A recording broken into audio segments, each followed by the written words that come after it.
Hai, selamat datang di Zen Monolog. Kali ini saya akan membawa kalian menelisik lebih dalam lagi mengenai fenomena yang sedang hangat di Indonesia. Apa? PHK. Kalau kita lihat, di Indonesia saat ini sedang mengalami badai ketidakpastian dunia kerja. Di sepanjang tahun 2023 hingga awal tahun 2025, lebih dari 100.000 pekerja di Indonesia mengalami pemutusan hubungan kerja. Perusahaan startup besar sekelas JDID, Zenius, dan Ruang Guru pun melakukan PHK massal. Bahkan, sektor keuangan dan perbankan pun yang dianggap aman sebelumnya, sekarang turut mengalami dampak dari digitalisasi dan efisiensi operasional. Ironisnya, meski banyak yang terkena PHK, tapi fresh graduate terus bertambah. Tapi lapangan kerja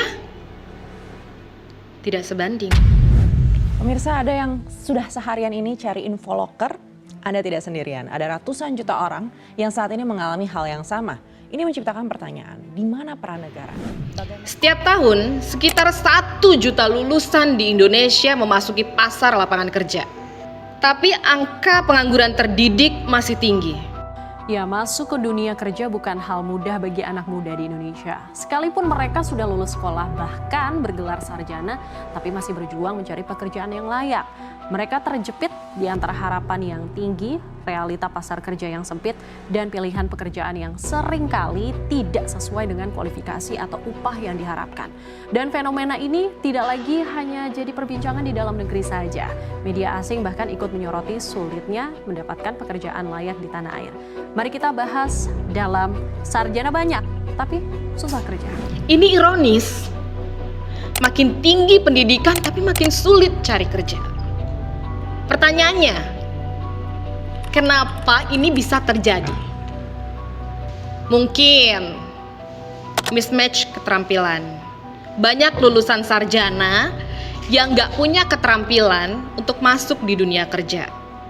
Atau mungkin yang kedua, over education. Banyak posisi yang gak seharusnya diisi oleh lulusan sarjana, tapi diisi sama lulusan sarjana karena gak ada pilihan. Yang ketiga, persaingan ketat. Banyak pelamar kerja, posisinya sedikit, tapi pelamarnya banyak. Yang terakhir, kurangnya pengalaman kerja. Banyak fresh graduate kalah saing untuk melamar di suatu posisi karena tidak adanya pengalaman. Nah, sekarang muncul lagi satu pertanyaan. Apakah masalah ini hanya karena masalah ekonomi global? Enggak juga. Sebagian besar hal ini adalah karena masalah struktural yang sudah lama ada. Ketidaksiapan pendidikan, ketergantungan pada sektor informal, dan minimnya perlindungan ketenaga kerjaan. Bahkan, banyak perusahaan yang memilih tenaga kerja kontrak atau outsourcing demi efisiensi. Padahal ini menekan keamanan kerja jangka panjang. Negara seolah lepas tangan. Sebenarnya apa yang harus dilakukan pemerintah? Mungkin yang pertama, reformasi sistem pendidikan tinggi. Jadi, di sini kurikulumnya harus lebih adaptif terhadap kebutuhan industri. Yang kedua, penguatan program kerja magang dan kerja praktik nyata. Tujuannya untuk apa? Tujuannya untuk supaya mereka siap masuk ke dunia yang sebenarnya. Yang terakhir, perluasan program reskilling dan upskilling.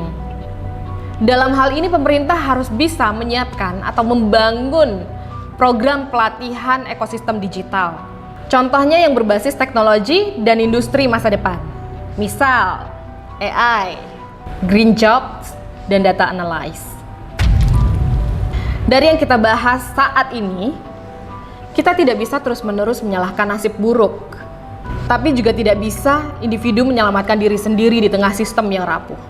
Negara harus hadir, bukan hanya dengan kata-kata, tapi dengan kebijakan nyata yang menyentuh jutaan anak muda di Indonesia yang saat ini sedang menunggu panggilan kerja. Karena kalau bukan sekarang, kapan?